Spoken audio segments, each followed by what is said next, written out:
ফালতু মেম সাহেবকে অপমান করে ভুল করে তোকে একজন মেরেই দিয়েছিল, কিন্তু বিশ্বাস কর মেম সাহেবের মনটা সত্যিই অনেক ভালো। বাপরে, মানুষ চিনতে চিনতে আমার 40টা বছর কেটে গেল। মেয়েটার চোখের দিকে তাকিয়ে আমি বুঝতে পারি এটার মধ্যে কোনো অহংকার নাই। কাজটা তুই ভুল করলি রাজু।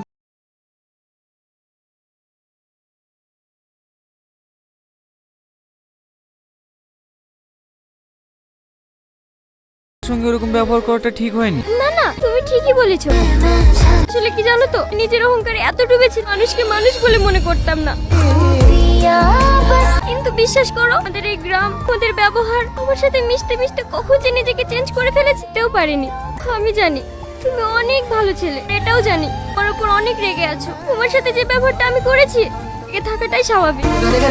ম্যাম সাহেব, আপনি বসুন, আমি আপনাকে নামিয়ে দিয়ে আসছি। আমি একা চলে যেতে পারি, আমাকে আর কষ্ট করে যেতে হবে না।